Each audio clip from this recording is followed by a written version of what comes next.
Hello, everyone, and welcome to the Blackhawks Roundtable presented by the Hockey Writers. I'm your host, Brooke LoFurno, joined by my colleagues, Gail Kauchak and Hunter Crowther. Unfortunately, Connor Smith, our other colleague, is unfortunately a healthy scratch, but he should be back in the near future. He's got a lot of exciting stuff going on. We're really excited for him. But like I said, we're just going to continue on. We have lots to talk about. Before we get into that, though, please be sure to follow all of us on Twitter. That's where we're the most active. Our usernames are right here on the screen. And also, please be sure to follow our stuff at the Blackhawks Substack. That's also part of the Hockey Writers. All the links will be in the description below. But if you're interested, you can sign up for it. All of our articles and content will go to your email Monday, Wednesday, and Friday. And you even have the option to become a premium subscriber where you get additional weekly shows, prospect updates, quizzes for prizes, and really just fun content. So if you're interested, in becoming part of the family. Like I said, the links will be in the description below. So that's completely up to you, but we hope you join. It's a lot of fun. And as always, you can follow me, Hunter, Connor, and Gail's articles all on the hockeywriters.com. And so let's just get right into this, guys. So obviously, the Blackhawks right now are 5-11-0.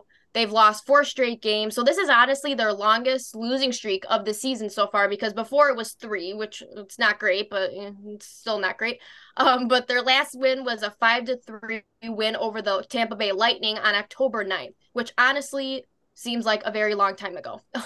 But right now, they just really can't get anything going. They really just can't close out these games. It's kind of just been frustrating to watch. So let's just get right into this, guys. There's a lot to talk about here. So I want to start with Lukas Reichel here because that was the big news yesterday for yesterday's game against the Buffalo Sabres was that Luke Richardson, the head coach Luke Richardson, put Lukas Reichel on the first line with Connor Bedard and Philip Kurashev.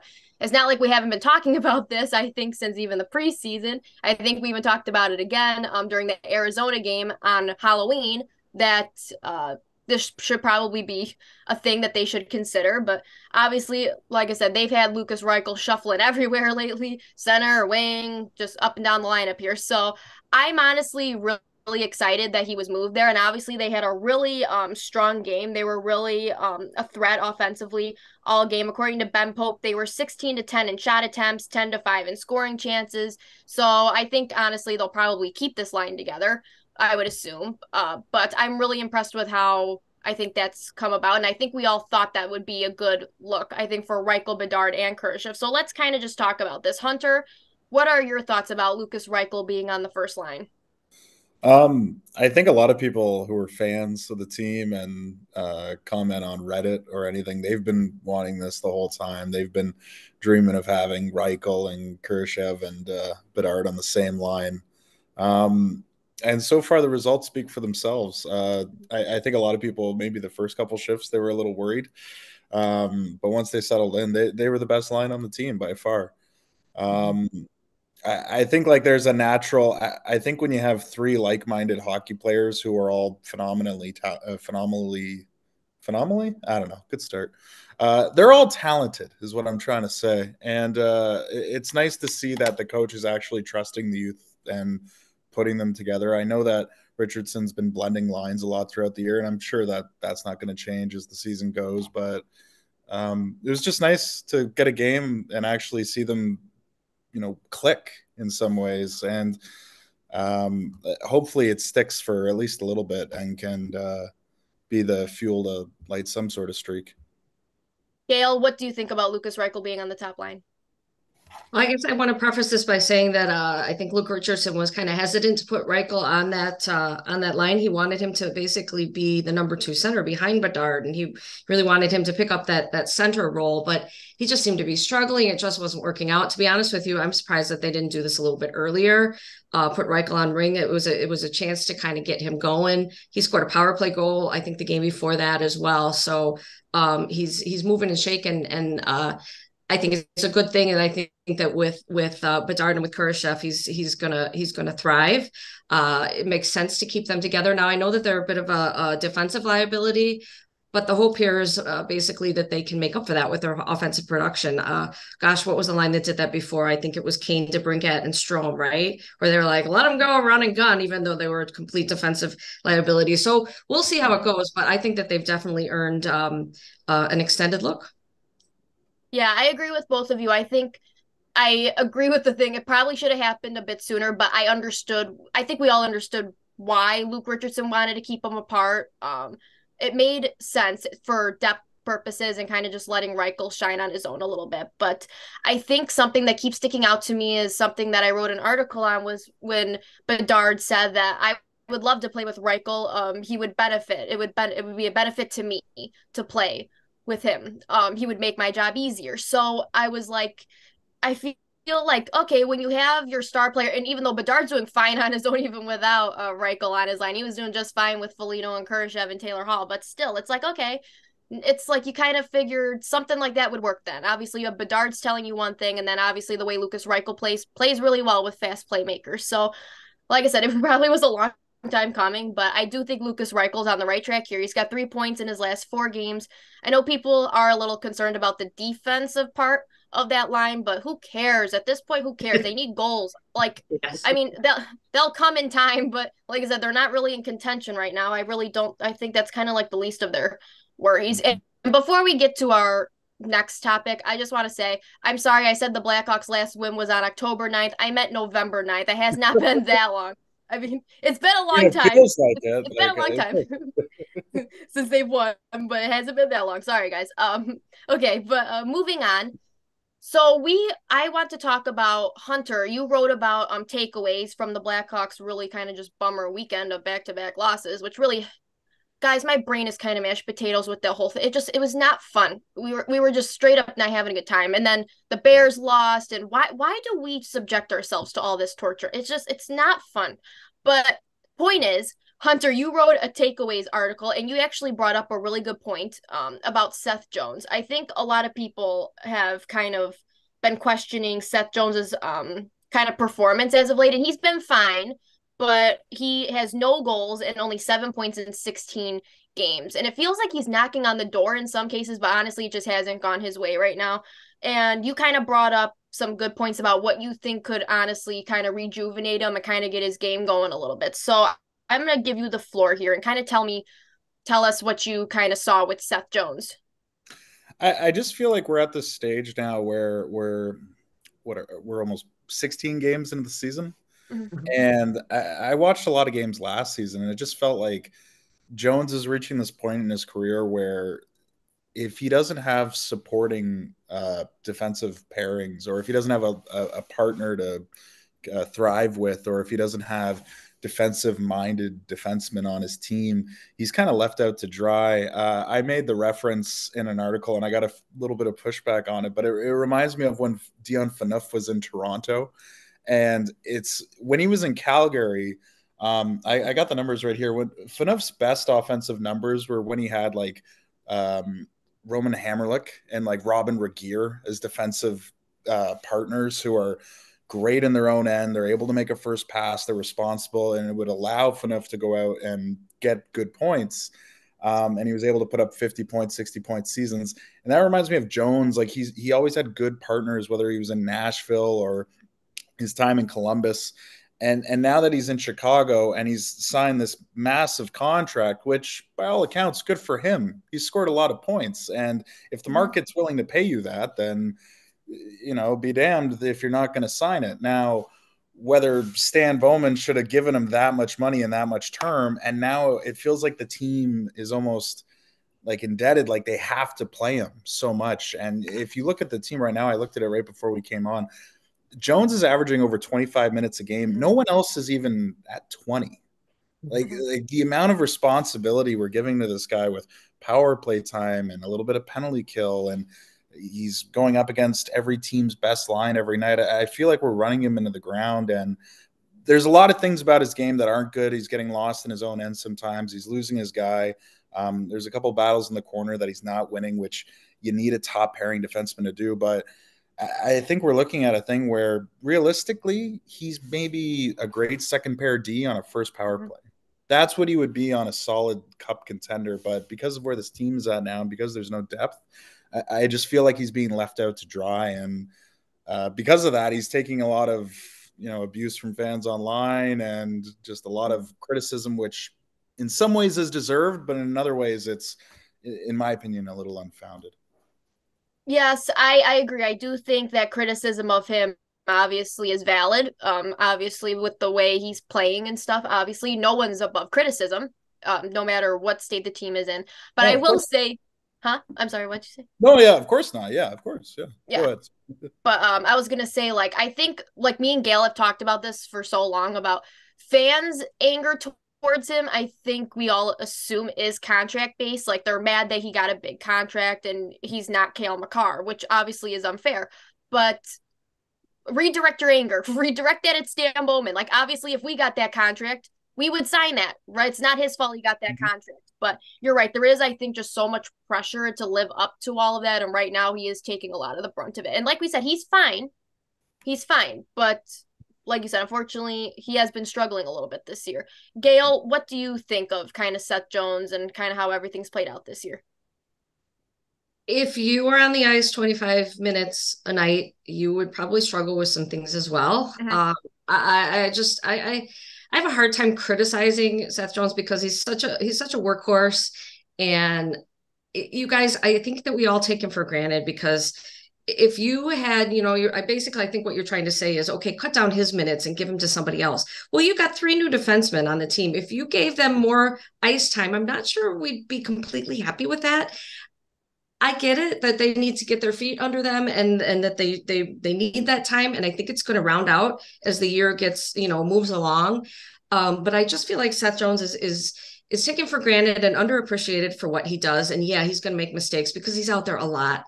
And I just think that he's underappreciated for what he brings to this team.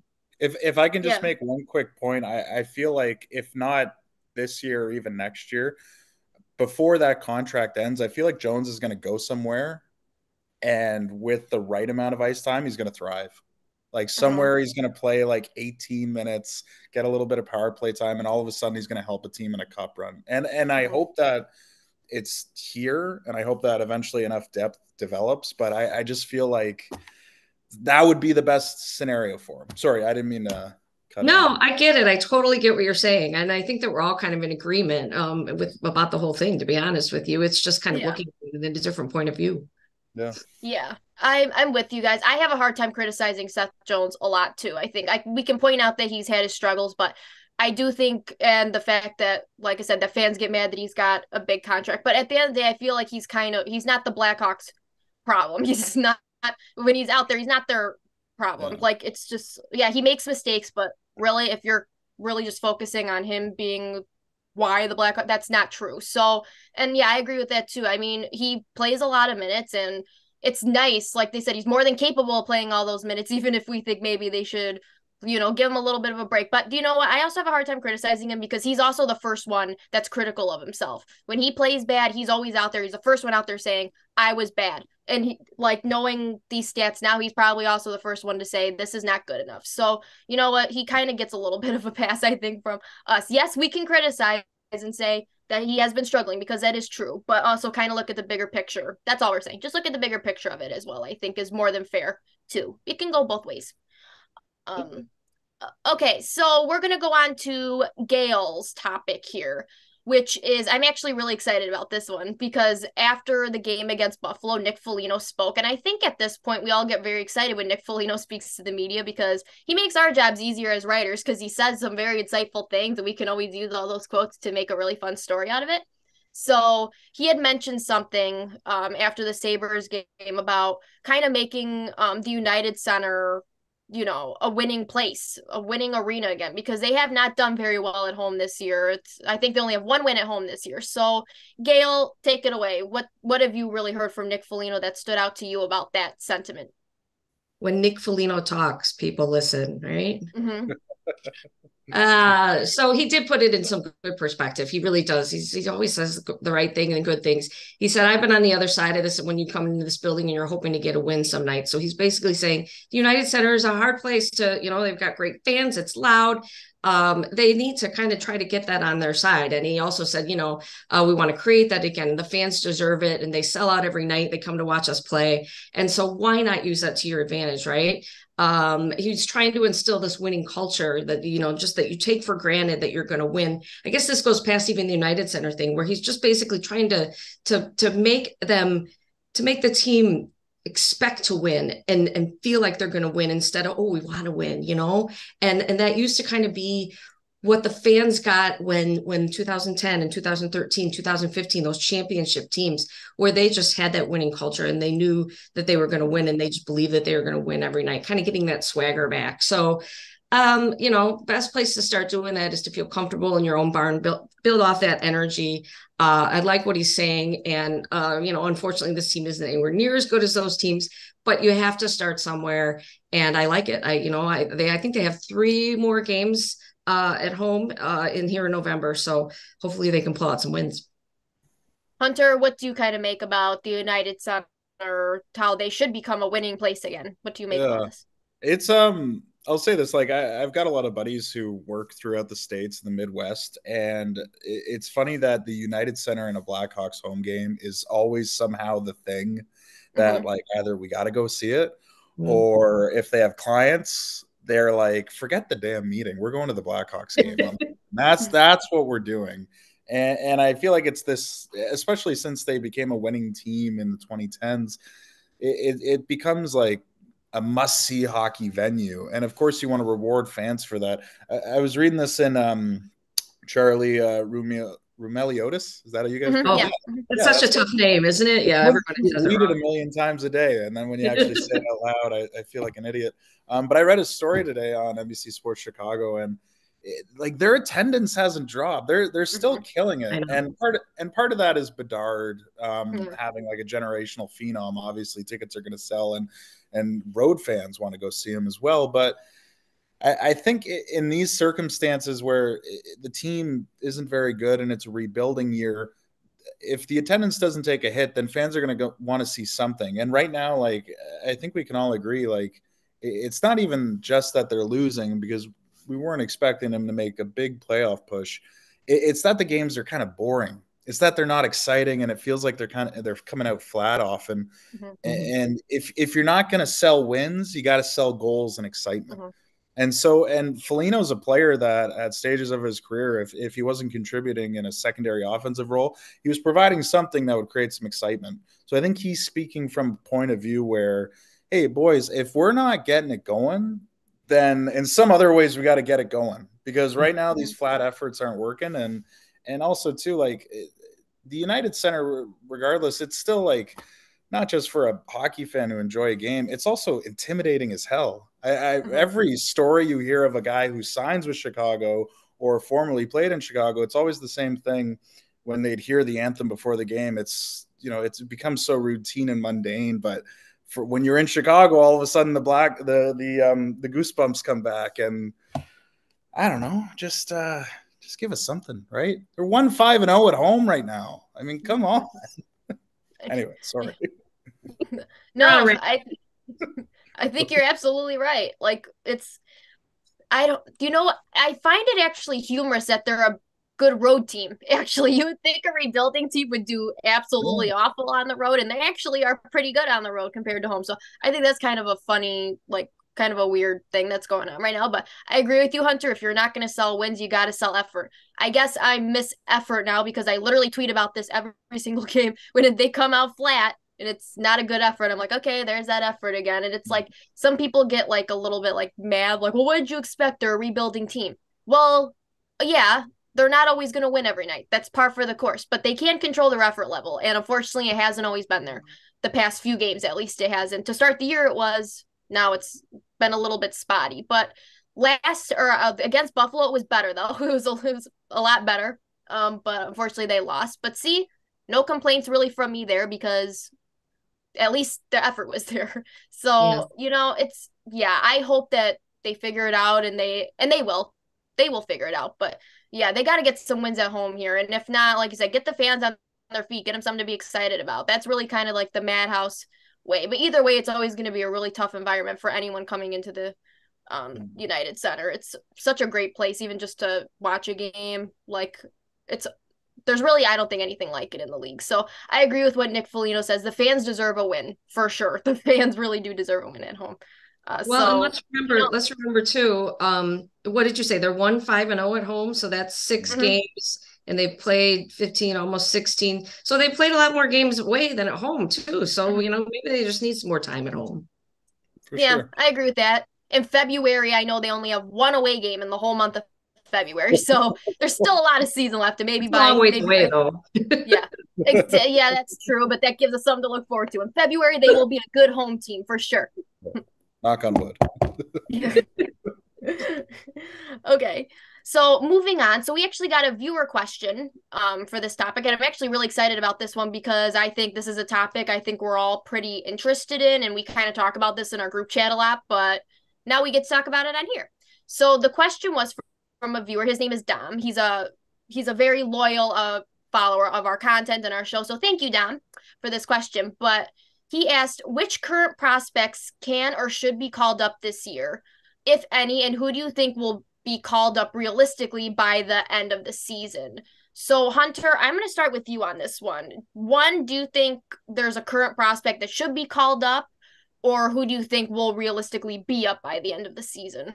I think if you asked me 2 weeks ago, I would have said Isaak Phillips, but Mm-hmm. now he is with the club, and I won't step on our next topics after. But I don't know. Right now, Colton Dak. I think Dak. I don't know, man. We Doc, read yeah. them. Yeah, the Doc. Um, like he was with the club for a little bit, and I know that he played with Allen and Korchinski last year with Seattle, so he's got some organizational familiarity. Right now, from what I can tell, he's doing pretty well in Rockford. I was reading some scouting reports of him, and it seems like he's like really comfortable with the professional game. So, if not now, then hopefully at some point he can get a little bit of a taste of it. Um, yeah, that's as of right now. I'd say he'd be my choice. Gail, do you think that the Blackhawks should call up someone from Rockford with their losing streak right now? Or if not, who do you think is going to be up by the end of the season? Well, I totally had Colton Dock on my radar as well. I think when was it? 1 or 2 games ago, he had a hat trick, his first professional hat trick, and scored in the shootout as well. So like I think all the goals were on him for that game. So that's pretty cool. But I guess I was taking this question even outside of the Ice Hogs to, actually the prospects that are in college right now. And I guess I would say, because this is obviously kind of pretty obvious. Frank Nazar at the University of Michigan. He was out most of last season because it was hip surgery, I think. Whereas I think that, like Korchinski, he might have actually gotten a shot this season, but because he was out most of last season, they're just really high on him. I don't know I know he's doing well. I don't know any of the details of how well he's doing, but I could totally see when their season ends, maybe him coming up at the end of the season. Same thing with Oliver Moore at University of Minnesota. The two of them, I really feel like they'll be kind of the ones that when their season's over in college, they might get a bit of a trial period at the end of this Blackhawks season.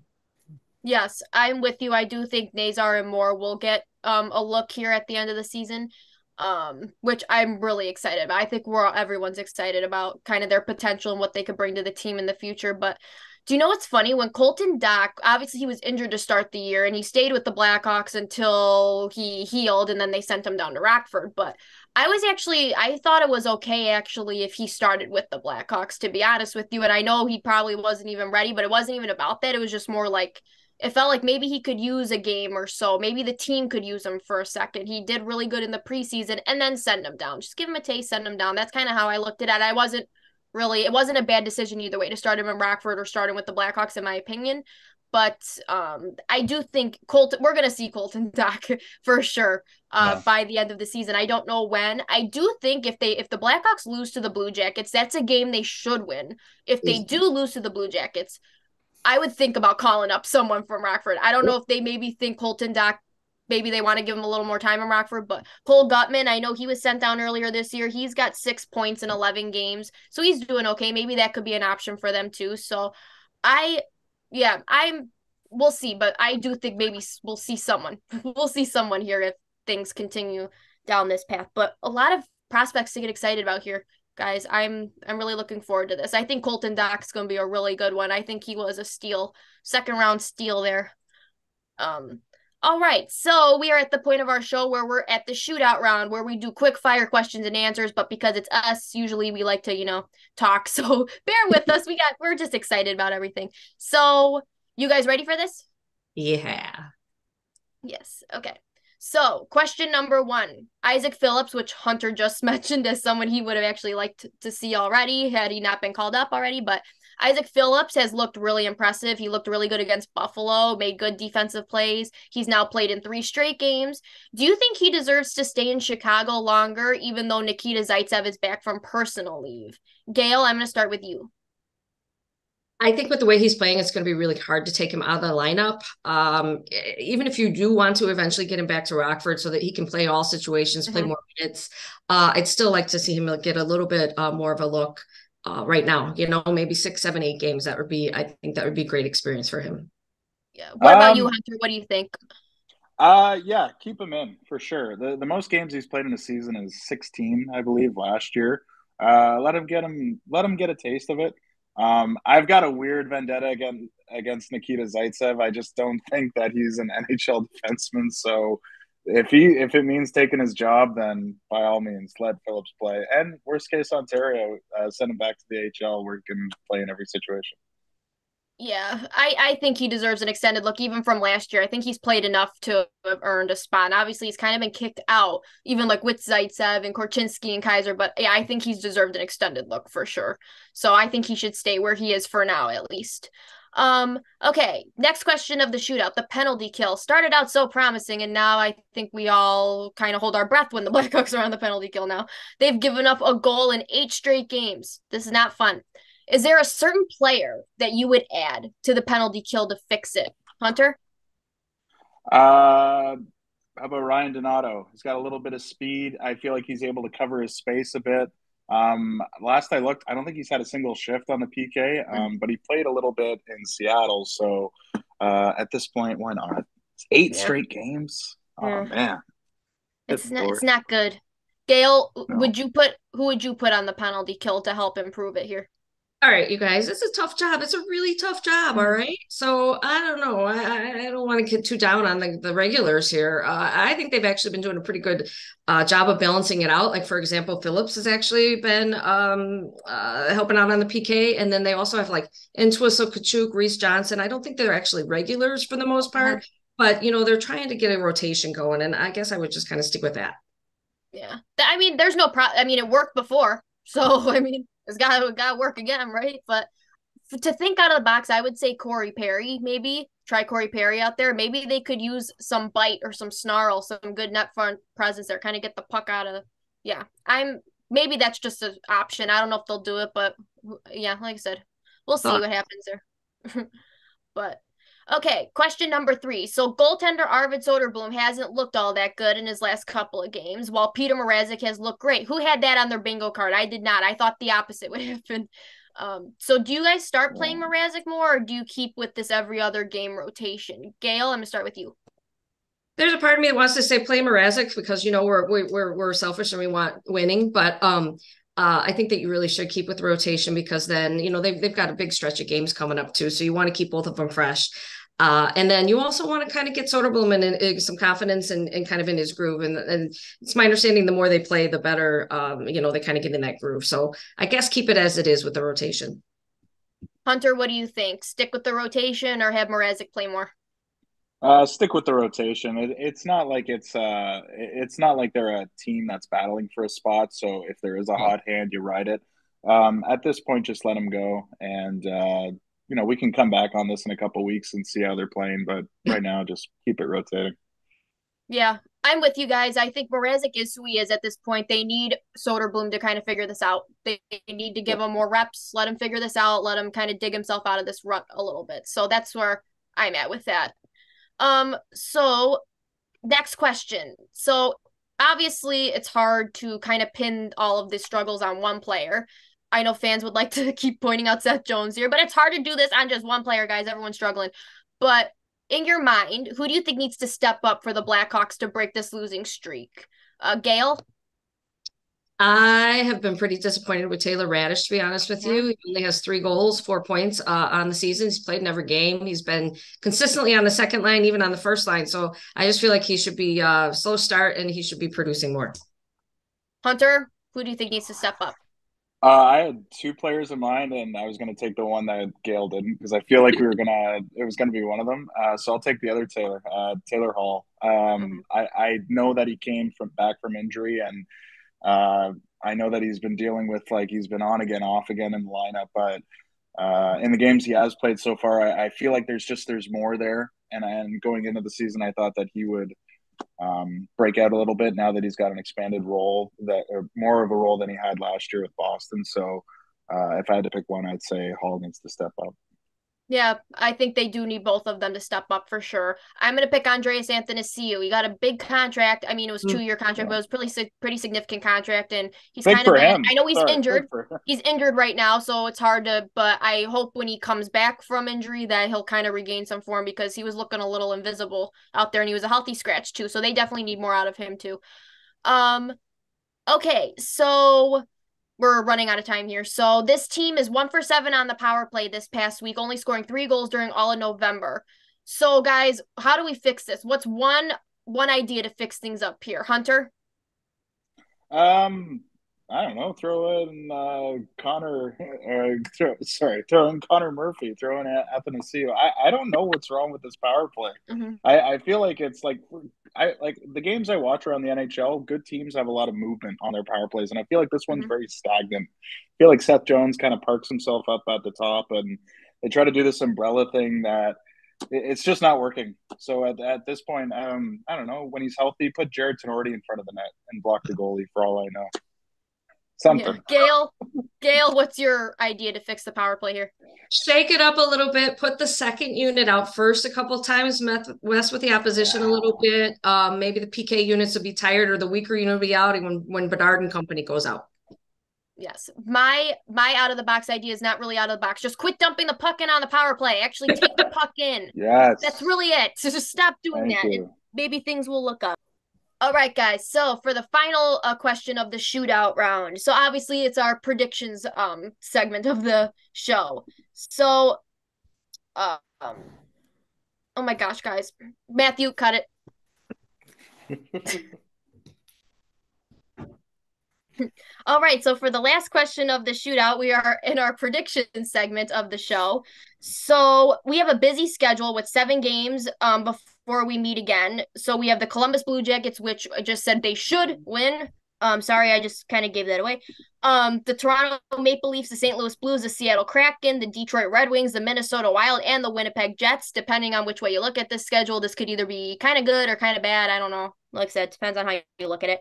So 14 points are available. So what's the prediction? What are your predictions here? Gail, of how many wins do you see happening here? I kind of like that. Have they played any of these teams yet? I don't think so. That's kind of cool. They played the Leafs, yeah. Yeah, the so Leafs, yeah. You know what I'm saying? Who they beat? New teams. Again, Columbus Blue Jackets, yes, please. Oh. Besides that, I guess I hope they beat the Wild. I think there'd be a few other wins in there. So I guess I'm going to say 4 wins, 8 points out of the 14. Hunter, what are you thinking here? Lord, I hope they beat Columbus on Wednesday. Man, I don't know if you guys they're just so bad. I think they got a good chance against the Leafs. The Leafs don't play again until this upcoming Friday, so I think they're going to come out slow, and I think that they can take advantage of that, or at least squeeze a point out of it. Always beat the Blues. I actually like the Kraken's lineup, so I don't know. And I feel like the Wings and the Wild, the Wings are coming back to earth. So out of this, I think you can get like 9 points or even 10 points out of this if we're being optimistic. Yeah, I'm telling you, man. I think you can at least steal one against Toronto, and really the only one I can't see them winning is against Winnipeg because they got a lot of scorers. They're much better than I anticipated. But yeah, 9, 10 points, go for it. I was thinking in my head 8. I was thinking around that too. I do think they'll beat the Blue Jackets. I say should, but honestly, we always say teams should beat someone and they don't, or vice versa. So honestly, it's the NHL, things happen, but they should beat the Blue Jackets. I'm pretty confident in that. So I would say 2 points there. I'd say 2 points against the Maple Leafs, only because they seem to do well against the Maple Leafs. Even last year, they did okay against the Maple Leafs for whatever reason. So, and the Minnesota Wild has actually been struggling a little bit lately. So, unless they pick it up here, I feel like that's a beatable team too. I do think the Red Wings are very beatable too. I don't know how I feel about that yet though, but I'm going to say 8 points. I'm sticking with it. We'll see what happens there. But Nice. all right. So that will end our show. Thank you, Gail and Hunter, for joining me today to discuss all these things. There's a lot going on here, and thank you everyone for tuning in and reading our articles and for talking hockey with us. We really enjoy this, so please be sure to tell us what you think about all of this. How would you fix the power play? Because honestly, we're at a loss for words. I think honestly we should have like a fan meeting at the United Center during the team meeting. Just everyone zoom in, get their ideas out, because this team could use it. It's a free for all, I think, now. So let us know what you think about all this. And obviously, you can find all of us on Twitter. That's where we're the most active. So please be sure to tweet us. We tweet during games. And obviously, we love the discourse. You can find all of our articles at thehockeywriters.com. And as always, if you're interested in the Blackhawks Substack, whether you want to become a free subscriber or a paid subscriber, the link will be in the description below for you to check that out as well. And it's a couple days until American Thanksgiving, so happy Thanksgiving to everyone. Hunter's our Canadian here. He already had his Thanksgiving, but happy Thanksgiving to you. I'll do it too, again. Hunter. I'll do it again. Don't worry. Yeah, can't go wrong with 2 Thanksgivings here, but happy Thanksgiving, and hopefully by the next time we talk, the power play is improved and the team is a little bit improved. They need it. So thanks again, guys, and go Hawks.